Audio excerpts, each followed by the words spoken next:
Hello বন্ধুরা, কেমন আছো? নিশ্চয়ই ভালো আছে। আমি কিন্তু খুব ভালো আছি। দেখো, এখন আমি বেশিরভাগই বিয়ের ব্লগই দিচ্ছি। তারপরে দেখো, ভাইয়ের যেদিন বাড়ি এসেছিলো তোমাদেরকে তো আগের পর্বতে দেখিয়েছিলাম। তারপরে এসে দাঁড়িয়েছিল। তারপরে কিন্তু যেহেতু ভাইয়ের মা নেই, কাকিমাই বরণ করবে। কাকিমা কিন্তু সমস্ত বরণ ডালা টালা নিয়ে রেডি হয়ে গেছে।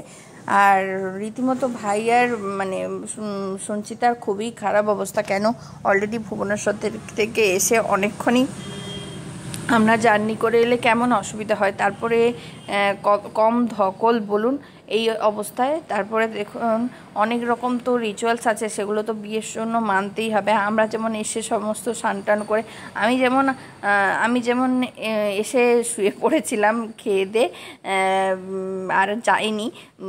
তোমাদের দাদাভাই গেছিলো, ক্লিপগুলো তুলে এনেছে, আর পাপাই গেছিলো, আমি যেতে পারিনি সত্যি কথা বলতে। এই দেখো, প্রথমে চন্দন টিকা পরিয়ে দিচ্ছে, তারপরে আরও কত কিছু, তারপরে ধান দুর্ব আছে, সেইগুলো ধান দুর্ব দিয়ে দিচ্ছে।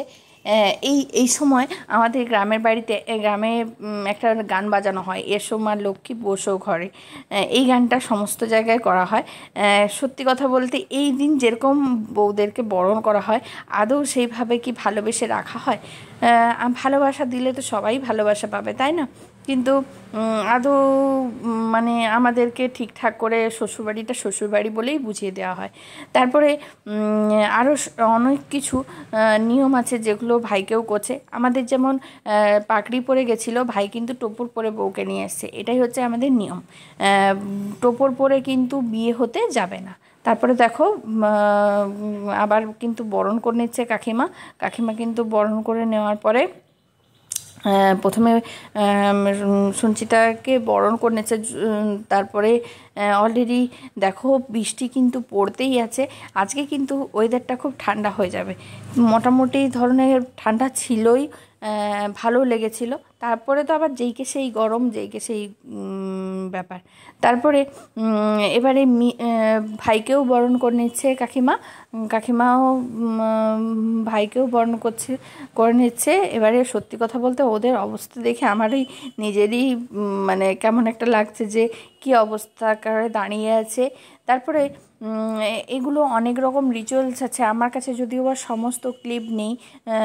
ধরুন, এই যে বরণ করে নিল, বরণ করে নেওয়ার পরে কিন্তু মানে ঘরে ঢোকার সময় একটা কলসি তুলতে হয়। সেই কলসিটা কিন্তু তুলবে হচ্ছে বউ। এবার বউ ওটা ধরুন প্রথমেই তো সমস্ত ভার নিতে পারে না, সেটা হচ্ছে তাই জন্য ফার্স্ট টাইম অনেককে সাহায্য করতে হয়, সেজন্য ননদরাই ওটা ওঠায়। ননদদেরকে কিন্তু সেই জন্য ননদরা কিন্তু টাকা দাবি করে থাকে, সেই টাকাটা তাদেরকে দিতে হয়। কিন্তু সব টাকা, যত টাকা চায় তত টাকা কিন্তু তারা দেয় না। তারপরে দেখো, তারপরে দুধে আলতার উপর পা রেখে চলতে হবে, পায়ের ছাপ ফেলে। তারপরে কিন্তু অনেক রকম দুধ উতলানো, তারপরে কিন্তু একটা কলসি রাখা হয়, সেই কলসিটা তুলতে হয়। তারপরে কলসিটা তুলে দেয় কিন্তু ননদরা, যেটার জন্য ওরা টাকা চায়, কিন্তু সব টাকা তো দাদা ভাই দেয় না, তাই তবুও কিন্তু তুলে দেয়, কষ্ট সহ্য করতে পারে না। তারপরে এই দেখো, মিষ্টি আর দই খাইয়ে দিচ্ছে, মিষ্টিটা খাওয়াতেই হয়, আর দইটা হচ্ছে আমাদের শুভ জিনিস। তারপর জল খাইয়ে দিচ্ছে। এরপরে কিন্তু নোয়া দিয়ে বরণ করে তুলে নেবে। নোয়াটাই আমাদের শুভ, মানে এই সময় দেওয়া হয়। আমার শাশুড়ি মা কিন্তু আমাকে পলা বাঁধানো দিয়ে তুলেছিল।